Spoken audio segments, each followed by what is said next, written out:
Good morning students. आज हम BA part second के ज्योग्राफी के पेपर फर्स्ट विश्व का प्रादेशिक भूगोल का अध्ययन करेंगे। विश्व का प्रादेशिक भूगोल में आपकी जो यूनिट 1 है वो एशिया महाद्वीप का एक महत्वपूर्ण देश जापान पर आधारित है। आज के इस टॉपिक में हम जापान की एशिया में भौगोलिक अवस्थिति एवं महत्व का अध्ययन करेंगे। आपके बीए पार्ट सेकंड के अंदर जो पेपर 1 है उसका नाम है वर्ल्ड रीजनल ज्योग्राफी। उसकी जो यूनिट 1 है वो जापान से संबंधित है। दूसरी जो यूनिट है वो अफ्रीका महाद्वीप के देश इजिप्ट या मिस्र से संबंधित है। तीसरी जो यूनिट है वो उत्तरी अमेरिका महाद्वीप के देश यूनाइटेड स्टेट ऑफ अमेरिका से संबंधित है। जो आपकी चौथी यूनिट है वो दक्षिणी अमेरिका महाद्वीप के देश ब्राज़ील से संबंधित है। और पांचवी यूनिट यूरोप महाद्वीप के देश फ्रांस और ओशनिया महाद्वीप के देश न्यूजीलैंड से संबंधित है। इस तरीके से हम लगभग 6 देशों का इसमें अध्ययन करेंगे। आज की हमारी जो यूनिट है वो यूनिट 1 है और इसमें हम जापान की भौगोलिक अवस्थिति देखेंगे। लेकिन उससे पहले हम देखते हैं जापान की अवस्थिति। जापान इस आप एटलस के अंदर देख सकते हैं, इस मैप में आपको जापान की अवस्थिति दिखाई दे रही है। आप देख सकते हैं कि जापान प्रशांत महासागर में अवस्थित एक द्वीपीय देश है। ये देखिए, ये विभिन्न द्वीपों में बंटा हुआ है और ये एशिया का सर्वाधिक विकसित और उद्योग प्रधान देश है। ये प्रशांत महासागर है पूरा। ये इस प्रशांत महासागर में चापाकार आकृति में फैला हुआ द्वीपीय देश है जिसमें छोटे बड़े अनेक द्वीप स्थित है। इसलिए सामूहिक रूप से हम जापान को जापान द्वीप समूह के नाम से भी जान सकते हैं। आप इसके पास में देखेंगे तो अन्य जगह देखिए, इधर आप पश्चिम के अंदर यहाँ पे उत्तरी कोरिया, दक्षिणी कोरिया, नीचे की तरफ आप देखेंगे ईस्ट चाइना सी, ताइवान देश अवस्थित है। इसके उत्तर के अंदर आप देखेंगे तो सखालिन आइलैंड जो रशिया का है वो अवस्थित है। और इधर की तरफ आप देखेंगे तो प्रशांत महासागर अवस्थित है। इस प्रकार जापान की भौगोलिक अवस्थिति सामरिक दृष्टि से बहुत ही महत्वपूर्ण है। अब हम बात करते हैं जापान के कुछ महत्वपूर्ण तथ्यों के बारे में। जापान को निहोन या निप्पॉन के नाम से भी जानते हैं। इसके साथ ही जापान को कोकू भी कहते हैं। कोकू का अर्थ होता है उगते हुए सूर्य का देश। आप मैप में देख सकते हैं कि जापान सबसे पूर्व में स्थित है और पूर्व में स्थित होने के कारण यहाँ पर सूर्योदय सबसे पहले होगा। इसी कारण से जापान को उगते हुए सूर्य का देश कहा जाता है। जापान की राजधानी टोक्यो है। इसका क्षेत्रफल 3,77,727 वर्ग किलोमीटर है।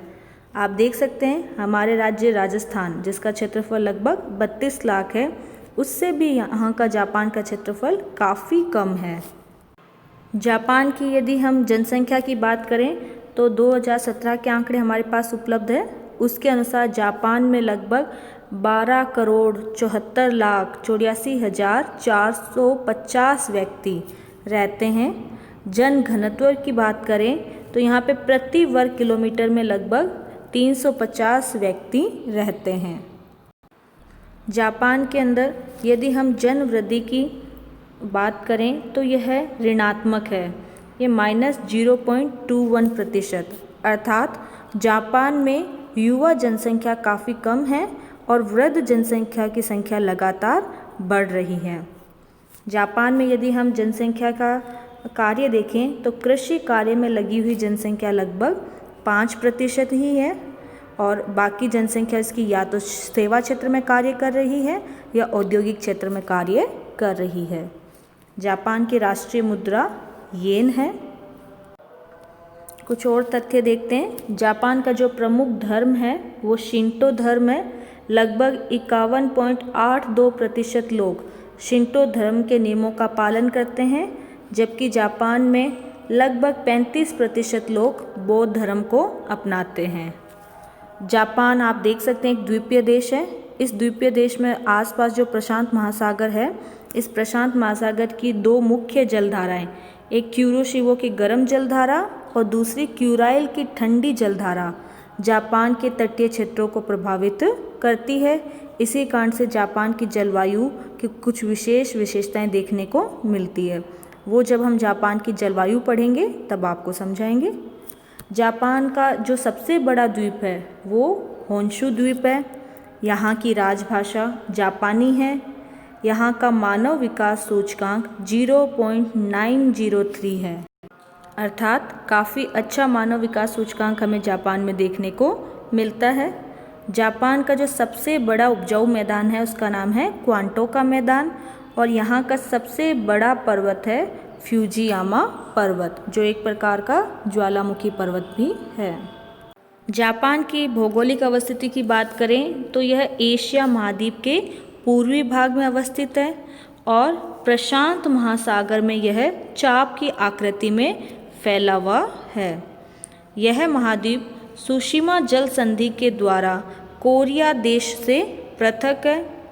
इसके यदि हम प्रमुख द्वीपों की बात करें तो 4 प्रमुख द्वीप है, होक्काइडो, होन्शु, शिकोकु और क्यूशु। आप इस मैप में ये देख सकते हैं, ये होक्काइडो, उसके बाद में होन्शु, फिर शिकोकु और सबसे अंत में क्यूशु। ये चारों ही बहुत ही महत्वपूर्ण द्वीप है जापान के। जापान को हम एशिया का पूर्वी प्रवेश द्वार भी कहते हैं। जापान के यदि हम अक्षांशीय विस्तार की बात करें तो यह 30 डिग्री उत्तरी अक्षांश से 45 डिग्री उत्तरी अक्षांश तक विस्तृत है। तो हम कह सकते हैं कि जापान शीतोष्ण कटिबंध का देश है। यदि यह 23.5 डिग्री से नीचे होता तो वो उष्ण कटिबंध का होता, लेकिन ये 30 से 45 डिग्री के मध्य अवस्थित है, इसलिए यह शीतोष्ण कटिबंध का देश है। जापान का देशांतरीय विस्तार 129 डिग्री पूर्वी देशांतर से 146 डिग्री पूर्वी देशांतर तक है। यह हमने जापान की भौगोलिक अवस्थिति देखी, और भौगोलिक अवस्थिति से हमें स्पष्ट होता है कि जापान अनेक द्वीपों का बना हुआ द्वीपीय देश है। लगभग 3,900 द्वीप जापान में है और केवल 340 द्वीप ही जापान के ऐसे हैं जो 1 वर्ग किलोमीटर से बड़े हैं। तो इन बड़े द्वीपों में 4 द्वीप बहुत ही महत्वपूर्ण हैं जो मैंने आपको अभी बताए थे, होक्काइडो, होन्शु, शिकोकु और क्यूशु। हम थोड़ा थोड़ा इन द्वीपों के बारे में देखते हैं। पहला द्वीप है क्यूशु द्वीप। क्यूशु द्वीप जापान के जो चारों मुख्य द्वीप है उनमें तीसरा सबसे बड़ा और सबसे दक्षिणी पश्चिमी द्वीप है। इसका क्षेत्रफल लगभग 42,144 वर्ग किलोमीटर है और यह होन्शु और शिकोकु द्वीपों के दक्षिण पश्चिम में अवस्थित है। प्राचीन काल में क्यूशु को कुछ अन्य नामों से भी बुलाते थे, जैसे क्यूकोकु, चिंजई इत्यादि। ये जो क्यूशु की ज़मीन है ये अधिकतर पहाड़ी ज़मीन है। यहाँ का एक प्रसिद्ध ज्वालामुखी पर्वत है आसो। प्रतियोगी परीक्षाओं में पूछा जाता है। आसो ज्वालामुखी पर्वत है, ये जापान का सबसे सक्रिय ज्वालामुखी पर्वत है। क्यूशु द्वीप पर अनेक गर्म जल के स्रोत भी मिलते हैं जो कि जमीन के नीचे चल रही प्लेट विवर्तनिकी की उथल पुथल का संकेत है। इन जो गर्म जल के स्रोत है या गर्म जल के चश्मे हैं, इनके अंदर कई सूक्ष्म जीव मिलते हैं जो ये दिखाते हैं कि गर्म जल के स्रोत में या चरम वातावरणीय कंडीशन में भी सूक्ष्म जीवों का विकास संभव है। क्षेत्रफल के हिसाब से क्यूशु दुनिया का 37वां सबसे बड़ा द्वीप है और जनसंख्या के अकॉर्डिंग यह 13वां सबसे अधिक आबादी वाला। क्यूशु के अंदर चावल, चाय, तंबाकू, शकरकंदी और सोयाबीन उगाया जाता है। ये द्वीप रेशम के उत्पादन के लिए भी प्रसिद्ध है। जापान का दूसरा महत्वपूर्ण द्वीप है शिकोकु। शिकोकू जापान के चारों मुख्य द्वीपों में से सबसे छोटा और सबसे कम आबादी वाला द्वीप है। यह द्वीप 225 किलोमीटर ही लंबा है और इसकी चौड़ाई 50 से 150 किलोमीटर के बीच है। इसका यदि हम क्षेत्रफल की बात करें तो इसका कुल क्षेत्रफल 18,795 वर्ग किलोमीटर है। यह द्वीप आप देख सकते हैं, ये होन्शु के दक्षिण में अवस्थित है और क्यूशु के पूर्व दिशा में अवस्थित है। शिकोकू द्वीप क्षेत्रफल की दृष्टि से विश्व का 50वां सबसे बड़ा द्वीप है। शिकोकू का सबसे ऊंचा पर्वत इशी-जुची पर्वत है, जो 1982 मीटर ऊंचा है। इशी-जुची पर्वत के पास से ही शिकोकू की सबसे लंबी नदी योशिनो नदी है, उसका उद्गम होता है, जो पूर्व की ओर 196 किलोमीटर की दूरी तय करती है और उसके बाद में तोकुशिमा नगर के पास में समुद्र में जाकर मिल जाती है। जापान के यदि हम चारों बड़े द्वीपों की बात करें तो उनमें शिकोकू एकमात्र ऐसा द्वीप है जिस पे कोई ज्वालामुखी स्थित नहीं है। ये जो शिकोकू है ये अपने 88 मंदिरों की तीर्थ यात्रा के लिए भी पूरे जापान में प्रसिद्ध है। जापान का सबसे बड़ा द्वीप है होन्शु द्वीप। यह होन्शु द्वीप दुनिया का 7वां सबसे बड़ा द्वीप है और इंडोनेशिया के जावा द्वीप के बाद में यह दुनिया का दूसरा सर्वाधिक जनसंख्या वाला द्वीप भी है। जापान की जो राजधानी है टोक्यो, वो होन्शु के ही मध्य पूर्व में स्थित है। जापानी भाषा में होन्शु का अर्थ होता है मुख्य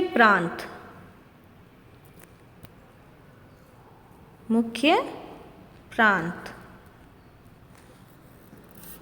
होन्शु का जो अधिकतर भाग है वो पर्वतीय क्षेत्र है और इस पर बहुत अधिक ज्वालामुखी स्थित है।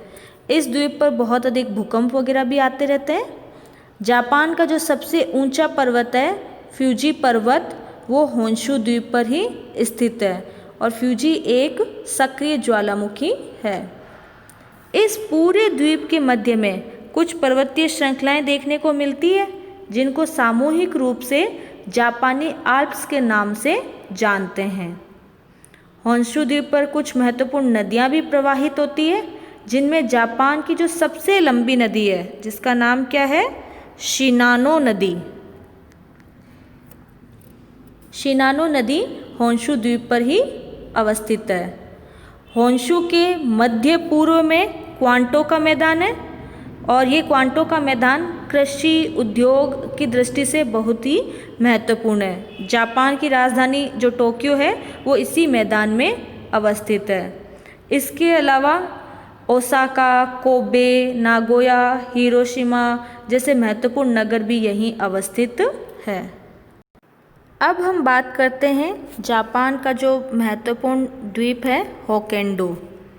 होक्केइडो द्वीप होन्शु से सुगारी की खाड़ी या सुगारी जल संधि है उसके द्वारा पृथक है। होक्केइडो द्वीप जापान का दूसरा सबसे बड़ा द्वीप है और जापान के प्रांतों में यह सबसे बड़ा और सबसे उत्तरी प्रांत है। होक्केइडो द्वीप का सबसे बड़ा शहर सप्पोरो है और होक्केइडो का यदि कुल क्षेत्रफल की बात की जाए तो यह लगभग 83,408 वर्ग किलोमीटर में फैला हुआ है। होक्केइडो द्वीप दुनिया का 21वां सबसे बड़ा द्वीप है। यहाँ की यदि हम ग्रीष्म ऋतु की बात करें तो वो काफ़ी ठंडी रहती है और यदि हम यहाँ की शीत ऋतु की बात करें तो आप ये देखेंगे कि ये काफ़ी ऊपर अवस्थित है, तो इसके कारण से इसकी शीत ऋतु काफ़ी अधिक बर्फीली रहती है।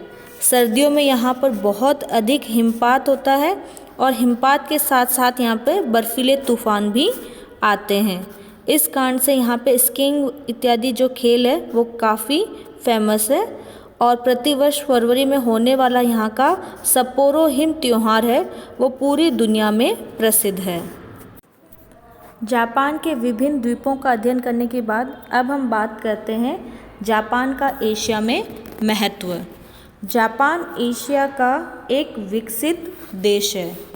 हालांकि शुरुआत में ये विकसित नहीं था, लेकिन 19वीं शताब्दी के अंतिम चरण में जापान का उत्कर्ष हुआ और यहाँ पर साम्राज्यवाद जैसी घटनाएं देखने को मिली और धीरे धीरे इसने आधुनिकीकरण इतना अधिक कर लिया कि वर्तमान में यह एशिया का विकसित देश बन चुका है। जापान के अलावा शायद ही विश्व के किसी राष्ट्र ने इतने कम समय में प्राकृतिक संसाधनों के अभाव और सीमित क्षेत्र के होते हुए भी विश्व में इतनी उन्नति की हो जितनी जापान ने की है। जापान में हम देखते हैं कि भूमि का भी अभाव है और उपलब्ध जो भूमि है उसके अधिकांश भाग पर उबड़ खाबड़ क्षेत्र विद्यमान है। तो इस कारण से जापान की जो बढ़ती हुई जनसंख्या है उसको जापान भोजन तो उपलब्ध नहीं करवा सकता, लेकिन जापान ने विभिन्न देशों के लिए अपने द्वार खोल दिए और इस द्वार खोलने से विदेशी संपर्क में वृद्धि हुई। जापान में निरंतर आधुनिक उद्योग धंधों की स्थापना होने लगी, कृषि उत्पादन में वृद्धि हुई, एशिया के अनेक राष्ट्रों से कच्चा माल मंगवाकर सस्ती कीमत पर तैयार माल निर्यात किया जाने लगा और शीघ्र ही अपनी इस बढ़ती हुई प्रगति से जापान को पूरब का ब्रिटेन का दर्जा दिया जाने लगा। जापान की अर्थव्यवस्था तो मजबूत है ही, साथ ही जापान ने पिछले कुछ दशकों से विज्ञान एवं प्रौद्योगिकी के क्षेत्र में भी काफ़ी तरक्की की है। जापान के वैज्ञानिक अनुसंधान के क्षेत्र विशेष रूप से प्रौद्योगिकी, मशीनरी, जैव चिकित्सा अनुसंधान इत्यादि क्षेत्रों में उसने अग्रणी देशों में अपना स्थान बना लिया है। मैप में हमने जापान की अवस्थिति देखी थी, उससे यह भी स्पष्ट हो जाता है कि जापान सामरिक दृष्टि से भी एशिया में एक महत्वपूर्ण स्थान रखता है। धन्यवाद।